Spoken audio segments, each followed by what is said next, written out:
Hi everyone, welcome to my nanotalk on restrictions on reproductive medicine in Switzerland. First, I would like to start with the question, why are assisted reproductive technologies relevant? So in our Western societies, around every sixth couple suffers from infertility. That's around 15% of the population. And these numbers are increasing. Infertility means that a heterosexual couple, has had unprotected intercourse for a year, but the woman did not fall pregnant successfully. So the reasons for the increasing infertility are not 100% known, but we do have some suspects, which would first of all be the increased age in women when wanting to get pregnant, when wanting to have a family. So we know that after the age of 25, a woman's egg qualities start to slightly decline. They go down even more at the age of 33, and after the age of 35, we know that the egg quality in women decreases rapidly, which makes it harder for a woman to fall pregnant naturally. We also have obesity and smoking and substance abuse for causes for infertility, and especially when it comes to the use of steroids, this is a main factor for male infertility. We also suspect that environmental factors such as pesticides or plasticizers may cause infertility, especially male infertility. So assisted reproductive technologies, or shortly ART, can help overcome infertility, so they can help a couple having children of their own. So we split the assisted reproductive technologies, or ART, into two groups, homologous ART and heterologous ART. Homologous ART is that a couple uses their own sperm and egg, and this is usually done with in vitro fertilization.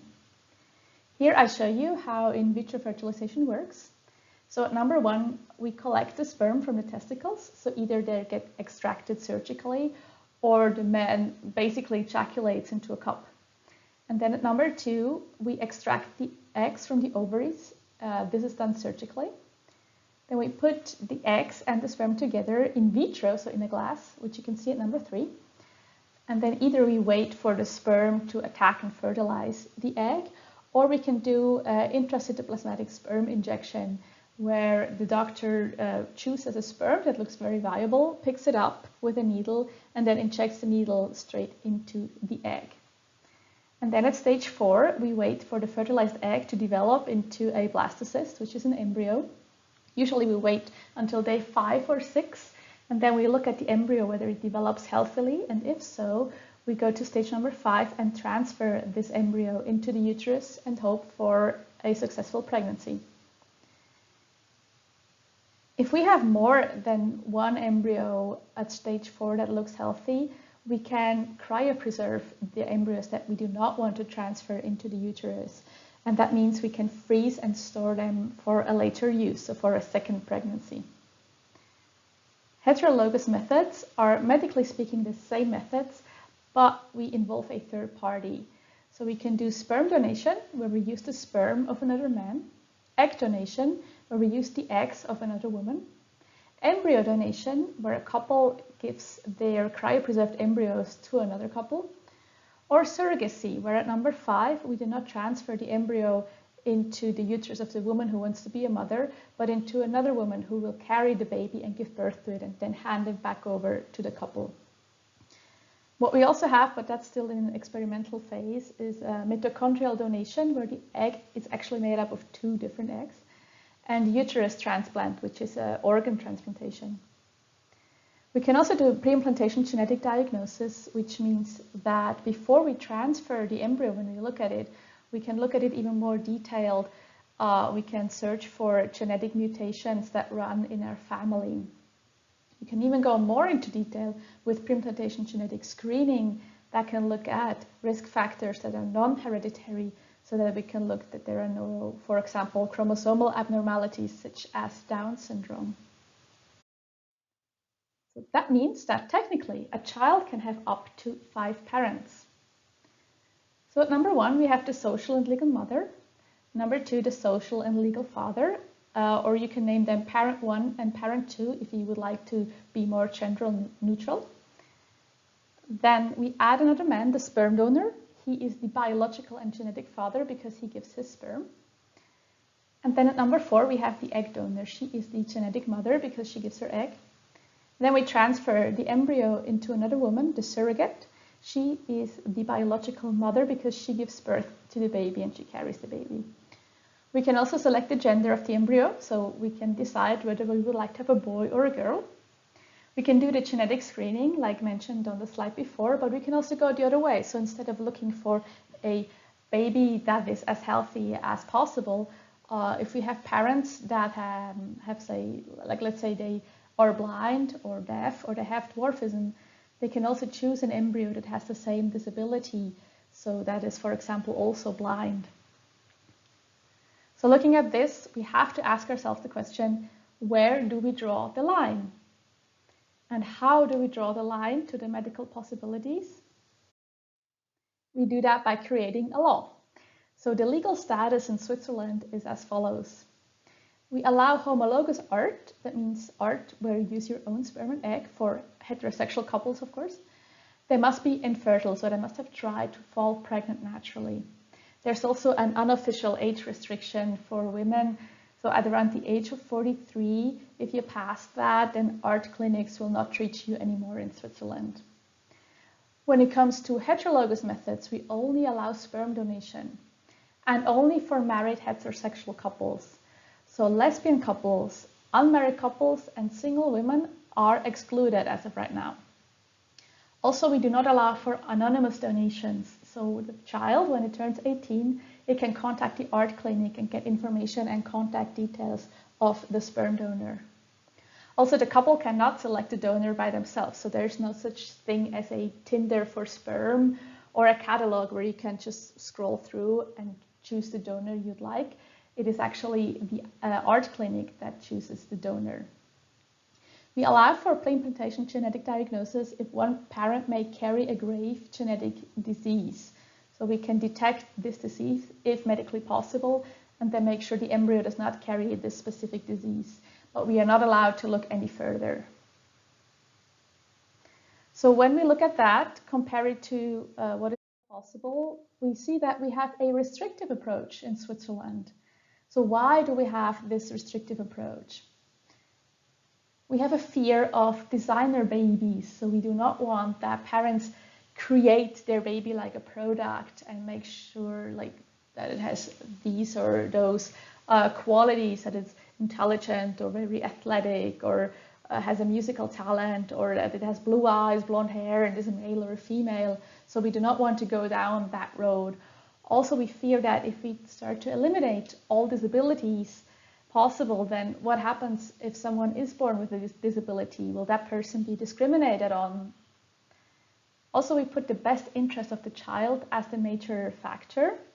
So it's not the interest of the parents. So there is no right to a child, and even less so a right to a specific child for the parents. The focus is on the best interest of the child. And that means in Switzerland that we only allow for family structures that are naturally possible. That means that, for example, egg donation is not allowed in Switzerland because there's a split between the genetic mother and the biological mother, and that does not occur naturally. We also say that it might cause harm, psychological harm to the child if it knows that it comes from two different mothers. Interestingly, though, we allow for sperm donation because we say that it happens in nature. It happens also with natural conception, that the social father is not the biological father of the child, whether he knows it or not. To sum up, in Switzerland, we say that not everything that's technically possible should be legal. So what do couples do if they want to have a baby and they can only use an ART that is illegal in Switzerland? They go on reproductive tourism. That's a subcategory of medical tourism where people travel abroad to have medical procedures done either because they are cheaper abroad or because they are illegal in their home country. The internet helps us find liberal countries and clinics that offer the ART that we wish, and fast and cheap travel help us achieve or go to these clinics very easily. Swiss people usually travel to Spain, the Czech Republic, or Cyprus, and this is mostly done for egg donation. So what happens if a couple travels abroad, gets egg donation done, the woman falls pregnant, they come back, she gives birth to a baby, and they tell everyone that the baby is born with egg donation. Well, actually, nothing happens at all. There is no prosecution done. There is no fine. There won't be any investigation. The child won't be taken away or anything like that. There's one exception. So if you have a surrogacy, and if that gets known, then it's the surrogate mother who gets registered as the legal mother in the birth certificate. And she then has to give up the baby for adoption, and then the social mother has to adopt the baby. So I was curious. I wanted to know, okay, what can I get done in Europe if I wanted to? So I Googled a bit, and the first result that came up when I was Googling IVF plus gender selection was a commercial for a surrogacy clinic in the Ukraine. And I scrolled a bit through their website. And then I found this balance guarantee package. So for less than 50,000 euros, I can get, first of all, a surrogate mother, so a woman that carries my baby and gives birth to my baby. Then I can also add an egg donation. So if I do not have eggs on my own, let's say because I lost them in chemotherapy, or let's say I am of an age where my egg quality just isn't good enough for a pregnancy anymore, I can choose another woman who will give me her eggs. Also, we can do a pre-implantation genetic diagnostic full genome screening with high resolution. So that means we look at the whole chromosome set and just make sure that we see everything that is detectable at this stage to ensure that my baby is as healthy as possible. And while we're at it, I might as well also choose the sex of my baby so I can say whether I would like to have a boy or a girl. Also, I get an unlimited number of embryo assessments, so I can have as many embryos as I want, and I can freeze as many as I want to make sure that we will end up with the perfect healthy baby if possible. That also means that I can ask for as many eggs from the donor as I probably want. So I can say, let's say, give me 20 eggs. So when looking at that, this is also the take-home message I would like to give to you. Where do we draw the line? Where would you draw the line? Also, who decides where to draw the line? If I made a poll among the audience of you, I'm pretty sure we wouldn't be all on the same page on what art we should allow and what art we should ban. Also, who can decide what is in the best interest of the child? And also, are children that result from, let's say, egg donation or surrogacy or even sperm donation worse off than children that are born from natural conception? Should we become more liberal in our art regulation because people that want to have this done just go abroad anyway and have it done there? Or should we go the other way and should we punish people that go on reproductive tourism? Should we put a fine on them, or should we even take the children that result from reproductive tourism away from the parents? Before I finish, I would quickly like to tell you about my dissertation topic. It's about embryo donation or embryo adoption, which is currently illegal in Switzerland. So when a couple has in vitro fertilization, so they can create more embryos than they transfer at a time. And if they're lucky, they don't need all the embryos because they have a successful pregnancy or 2 successful pregnancies, and then they have the children that they want. Or let's say the couple split and said that they do not want to have children anymore together, but they do have leftover embryos, so embryos that are still cryopreserved. We call them surplus embryos. And as of right now, the couple can only choose to have them immediately destroyed, or they can donate them to science, where they will be mostly used in stem cell research. In my dissertation, I ask, why don't we give the couple a third possibility, to give the embryos up for adoption, so to put them up for adoption at an embryo stage and donate them to another couple who cannot have babies on their own. And why do I think that would be a good idea? Because it would help the embryo live. So it would be in the best interest of the embryo to live instead of getting destroyed. There wouldn't be a risk for designer babies because these are embryos from real couples. So we do not combine a sperm donation and an egg donation and choose the best egg donor and best sperm donor. No, these are real life couples who have embryos. So this might be an alternative or a middle ground when looking at what is all medically possible and what we allow in our restrictive approach in Switzerland. Okay, thank you for your attention. If you'd like to know more about my dissertation topic on embryo donation or adoption, or if you have any other questions, just feel free to contact me via email or ask the questions later in the Q&A. Thank you.